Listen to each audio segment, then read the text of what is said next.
Pessoal, nós já sabemos então que o século XIX é, de forma consensual, considerado o século das grandes utopias, grandes narrativas totalizantes que tentam, cada qual a seu modo, interpretar o mundo e dar um sentido a ele.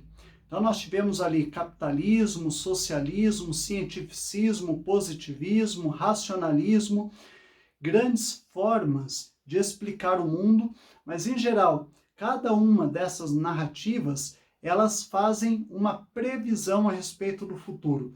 Em geral, previsões bastante otimistas, com algumas exceções. O interessante é observar que, quando nós passamos do século XIX para o século XX, esses grandes discursos, esses grandes projetos, eles não sobrevivem à passagem de século. Há uma crise, nós chamamos de crise ontológica.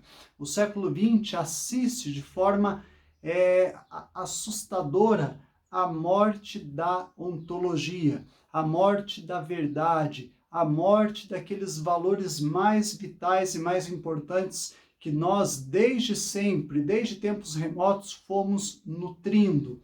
Valores vitais que nos ajudaram a conviver em sociedade, valores vitais que nos ensinaram a respeitar uns aos outros. O homem moderno foi perdendo esses referenciais. É isso que o Nietzsche chama de morte de Deus. Mas veja, o que aconteceu então, por exemplo, com o cientificismo, com a crença no poder da ciência, a ciência que é uma mãe generosa que vai transformar a nossa vida, curar todas as doenças? Veja, de fato, a ciência transformou a nossa vida, de fato, a ciência curou e está curando muitas doenças. Eu acredito que todos nós amamos a ciência, defendemos a ciência, mas o que acontece é que no início do século XX, a ciência ela se revelou comprometida não necessariamente com a vida, mas com a morte. Nós sabemos que as grandes guerras mundiais, de modo muito particular a Segunda Guerra Mundial, só foi o que foi por conta do envolvimento da ciência em assuntos bélicos. A ciência estava produzindo armas de destruição em massa, estava produzindo armamentos, estava trabalhando na indústria da morte e não na indústria da vida. É por isso que o Albert Einstein ele fez questão de mostrar que a ciência não é neutra. E notem, aqui não é uma crítica à ciência em si, né, mas àqueles que operam a ciência. A ciência não é neutra, ou seja, o cientista não é dono da sua tecnologia, porque por trás da prática do cientista há interesses econômicos, ideológicos e políticos. Santos Dumont, por exemplo, quando desenvolveu o avião, o grande objetivo dele é que aquele veículo se tornasse algo que unisse as pessoas, que aproximasse as pessoas. No entanto, usaram aquela invenção maravilhosa como uma arma de guerra. Quando aquele cientista norte-americano desenvolveu a energia nuclear, a ideia original é que aquilo melhorasse a vida das pessoas. No entanto, usaram a energia nuclear para construir uma bomba atômica. É por essa razão que o Einstein ele encabeça aí um manifesto que pede que a ciência não se envolva em assuntos de guerra. O Einstein, quando ele propôs que os cientistas da Alemanha assinassem um documento se comprometendo a não fornecer tecnologia para as guerras, somente 3 ou 4 cientistas da Alemanha assinaram esse documento, o que mostra que muitos cientistas estavam comprometidos, envolvidos com assuntos bélicos e não com assuntos que envolvem o fator vida. Então, há uma crise da ciência, né? Ainda hoje ressoa em nossos ouvidos aquela frase atribuída a Einstein, né, que diz mais ou menos assim: a Terceira Guerra Mundial eu não sei como será, mas a Quarta Guerra Mundial, se houver uma Quarta Guerra Mundial, será feita com paus e com pedras, porque é o que restará da terceira, um amontoado de paus e de pedras.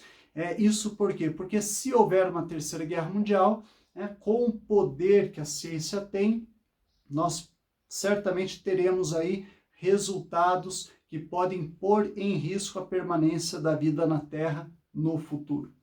O que aconteceu com a razão, a crença no poder da razão, todas as questões seriam respondidas, não há mais desconhecimento, nós podemos, por meio das luzes da razão, encontrar todas as respostas que buscamos, a razão tornará o homem melhor.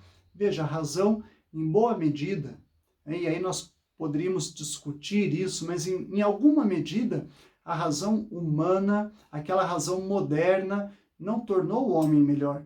Veja o que a humanidade fez no século XX. Talvez as piores páginas da história da humanidade se deram no século XX. No contexto do nazismo, do fascismo, regimes totalitários, crimes contra a humanidade.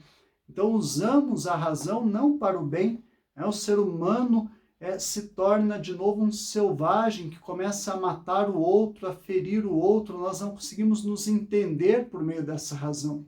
Ora, Hegel, Marx e Freud são três grandes pensadores que já haviam nos alertado para os limites da razão. Marx e Hegel mostrando que a razão ela não é uma razão pura, como Kant postula, a razão pura, mas que a razão ela é constituída a partir de uma série de embates, a partir de uma relação dialética entre o sujeito e o mundo, a partir de eventos históricos e sociais. Portanto, há limites na estrutura cognitiva humana. Mas, sobretudo, Freud, com a descoberta do inconsciente, mostra que a maior parte das nossas atividades mentais não são racionais, não são conscientes. A maior parte das nossas atividades mentais tem um impulso, uma origem que é inconsciente. A descoberta freudiana, o inconsciente. O inconsciente domina a maior parte das nossas atividades mentais. Notem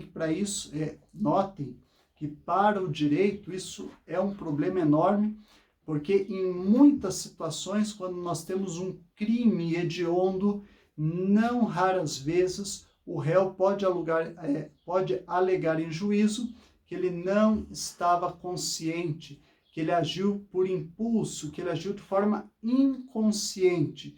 Portanto, que não seria possível atribuir a ele a responsabilidade, uma vez que ele não tinha intenção de fazer aquilo que ele fez. Veja a importância daquilo que hoje nós chamamos de psicologia forense, para nos ajudar a avaliar um caso como esse, em que medida aquele réu cometeu um crime hediondo, ele é de fato um criminoso, mas em que medida ele não é também um doente, em que medida ele é o culpado, mas em que medida ele também não é vítima de uma construção mental que muitas vezes é inconsciente, é involuntária. Então essas discussões surgem a partir da psicanálise freudiana, mas também em um texto belíssimo do Freud, que se chama Uma Dificuldade no Caminho da Psicanálise, nós conseguimos entender com Freud que a razão humana ela possui limites e que o homem que acreditava ser dono de si mesmo, senhor de si mesmo,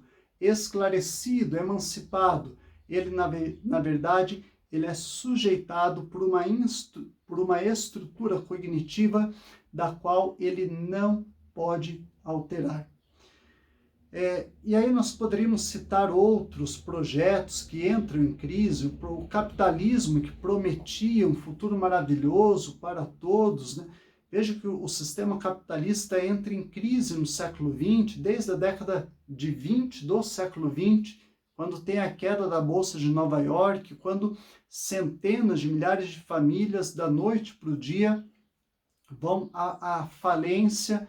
O capitalismo mostra que não é um sistema econômico infalível, sólido, como se acreditava até então. E com isso não estou dizendo que o socialismo seja.